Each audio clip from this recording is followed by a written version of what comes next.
गोंदिया जिले में जनगणना प्रक्रिया शुरू होते ही ओबीसी समाज ने विरोध का बिगुल फूंक दिया है। समाज की मांग है कि जनगणना में ओबीसी के लिए अलग कॉलम जोड़ा जाए। मांग पूरी नहीं होने तक जनगणना का बहिष्कार करने की चेतावनी भी दी गई है।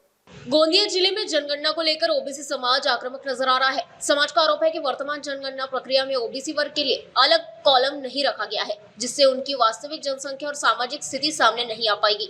सालेगांव तालुका के बाद अब आमगांव तालुका के आसोली गांव में भी ओबीसी समाज ने जनगणना का विरोध शुरू कर दिया है। गांव में बहिष्कार के पोस्टर लगाए जा रहे हैं और स्वतंत्र ओबीसी कॉलम की मांग तेज हो गई है। समाज के लोगों ने साफ कहा है कि जब तक जनगणना में ओबीसी वर्ग का अलग उल्लेख नहीं किया जाएगा, तब तक वे जनगणना प्रक्रिया का समर्थन नहीं करेंगे। इस मुद्दे को लेकर जिले में तनाव और नाराजगी का माहौल बना हुआ है।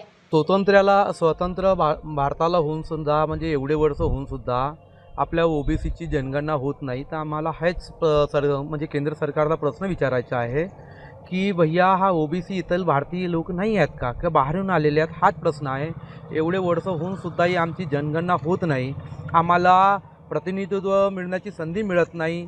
आम्हाला नोकरीमध्ये असेल, राजकीयमध्ये असेल, आर्थिक बाबतीमध्ये सगळ्याच बाबतीमध्ये आमचा समाज मागासलेला आहे, अति पिछडा आहे। आणि या समाजाला न्याय म्हणजे एकमेव म्हणजे तो आहे जनगणना। आणि या जे 2026-27च्या जनगणनेमध्ये ओबीसीच्या कालमच नाही आहे। सरकारने संसदेमध्ये घोषणा केली होती की आम्ही ओबीसीची स्वतंत्र जातीय जनगणना करू, आणि अजून एकदा आम्हाला आमच्या या समाजाला गाजर देण्याचं काम दिलेलं आहे, म्हणजे भूलथाप देण्याचं काम केलेलं आहे या सरकारनं।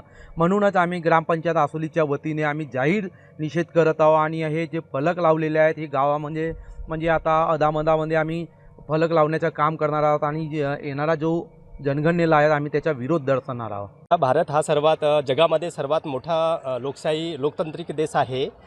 सर्वात मोठा लोकतांत्रिक देश असून सुद्धा आज भारतामध्ये जातीनिहाय जी जनगणना शासनाच्या माध्यमातून धोरणात्मक चालू आहे, तर त्यामध्ये आपल्या ओबीसी समाजाकरिता सेपरेट प्रवर्ग असून सेपरेट त्याचा रकाना तिथे दिलेला नाही आहे। संसदेमध्ये सांगितल्याप्रमाणे शासनाने सांगितलं होतं की आपण तिथं सेपरेट रकाना ओबीसीकरिता देऊ, पण ते त्यांनी कुठे ना कुठे भूलथाप केलेला आहे।